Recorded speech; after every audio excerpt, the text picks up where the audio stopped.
Channel को like करें, share करें, सब्सक्राइब करें। आज की कहानी थोड़ी हटकर है। हमारे समाज और आज के हिसाब से पूरी कहानी पढ़ने पर अलग ही अनुभव होगा। आप अपने विचार जरूर रखें। बिखरे हुए रिश्ते, देसी घी की खुशबू धीरे धीरे पूरे घर में फैल रही थी। सविता पसीना पोंछते हुए बैठक में आकर बैठ गई। क्या बात है सविता, बहुत उम्दा पकवान बना रही हो, कोई खास बात? उनके पति अजय ने मुस्कुराते हुए पूछा। हाँ, बस थोड़ी और कचौड़ियाँ बनानी है, फिर सब तैयार, सविता ने खुश होते हुए कहा। तो फिर मुझे एक कप चाय मिलेगी या बेटे बहू के स्वागत में हमें भी भुला दिया? प्रोफेसर अजय ने हल्के से तंज कसा। तुम्हें चिढ़ाए बिना तुम्हारा दिन पूरा नहीं होता। हंसते हुए सविता रसोई में चली गई। 65 साल के अजय जयपुर के एक निजी कॉलेज में हिंदी के प्रोफेसर थे। सविता उनसे 6 साल छोटी थी। उनका इकलौता बेटा नीरज कंप्यूटर इंजीनियरिंग के बाद न्यूयॉर्क में नौकरी कर रहा था। नीरज बचपन से ही महत्वाकांक्षी था। उसने पढ़ाई में खूब मेहनत की और इंजीनियरिंग की पढ़ाई पूरी करने के बाद न्यूयॉर्क चला गया।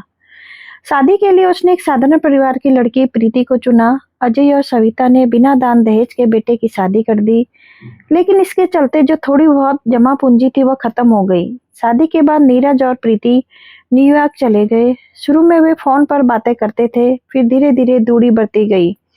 2 साल बाद नीरज ने फोन पर बताया, माँ मैं जयपुर आ रहा हूँ। सविता खुशी से फूली नहीं समाई। घर में तैयारियां जोरों पर हो गई। जिस दिन नीरज आने वाला था, सविता ने सोचा था कि वे एयरपोर्ट जाएगी, लेकिन नीरज ने कहा, माँ आप परेशान मत होइए, हम खुद आ जाएंगे। सुबह से इंतजार करते करते शाम हो गई। फिर 4 बजे नीरज और प्रीति घर पहुंचे। अजय बोले, सुबह से सविता बिना खाए तुम्हारा इंतजार कर रही थी, आओ खाना खा लो। नहीं पिताजी, हम प्रीति के मायके से खाकर आ रहे हैं। माँ आपके हाथ की बनी अदरक वाली चाय जरूर पीऊंगा। सविता और अजय ने देखा कि नीरज और प्रीति के साथ कोई सामान नहीं था, बस एक छोटा सा कपड़े का बैग था जिसमें कुछ चॉकलेट, एक साड़ी और कुछ कपड़े थे। चाय पीने के बाद नीरज बोला, ठीक है पिताजी, हम कल फिर मिलते हैं, हम प्रीति के घर ठहरे हैं। सविता का दिल बुझ गया। उनके बनाए पकवान वैसे ही ढके रह गए। 2 दिन बाद नीरज आया तो उसने अजय से कहा, पिताजी प्रीति चाहती है कि उसकी माँ हमारे साथ न्यूयॉर्क में रहे। उन्होंने बहुत संघर्ष किया है, तो अब उनका आराम करना बनता है। अजय ने गहरी सांस ली। बिल्कुल बेटा, हमें कुछ समझाने की जरूरत नहीं है, तुम्हें जो सही समझो वही करो। जब नीरज और प्रीति न्यूयॉर्क रवाना होने वाले थे तो वे सिर्फ 5 मिनट के लिए विदा लेने आए। उस रात सविता खूब रोई। क्या हमें अपने बेटे के साथ कुछ दिन रहने का भी हक नहीं? क्या हमें उसे इसी दिन के लिए पाला? अजय ने कोई उत्तर नहीं दिया। शायद उनके मन में भी यही सवाल था।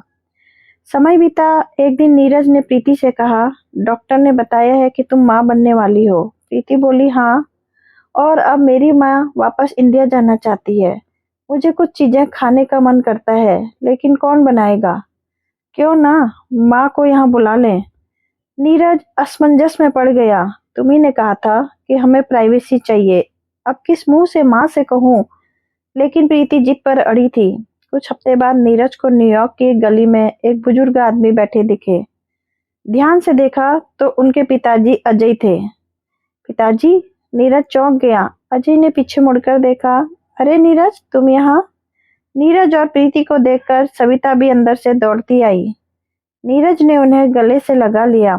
सविता बोली, तुम्हारे पिताजी को जयपुर में एक विदेशी शिष्य ने न्यूयॉर्क में हिंदी सिखाने के लिए बुला लिया। अब हम यहाँ हैं और तुम्हारे पिताजी को अच्छा वेतन भी मिल रहा है। नीरज ने झिझकते हुए कहा, माँ प्रीति गर्भवती है, हमें कोई ऐसा चाहिए जो उसके मनपसंद का खाना बना सके। क्या आप कुछ महीनों के लिए हमारे साथ रह सकती हैं? सविता मुस्कुराई। बेटा, अब हमारे भी अपने दायित्व हैं। हाँ, अगर चाहो तो तुम आकर खाना ले जा सकते हो। नीरज निराश हो गया। उसे एहसास हुआ कि उसने स्वार्थ में बहकर अपने माता पिता की अपेक्षा की थी। उसकी आंखों में आंसू थे। उसने चाहा कि पिताजी के पैर पकड़कर माफी मांग लें, लेकिन उसे लगा कि वह उस काबिल नहीं रहा। उस दिन नीरज को एहसास हुआ कि रिश्तों की गर्माहट को खोकर उन्हें वापस पाना इतना आसान नहीं होता। यह कहानी माता पिता और संतान के बदलते रिश्तों को बहुत प्रभावी ढंग से बताती है। दोस्तों, कहानी पसंद आई तो कमेंट बॉक्स में जरूर लिखिएगा।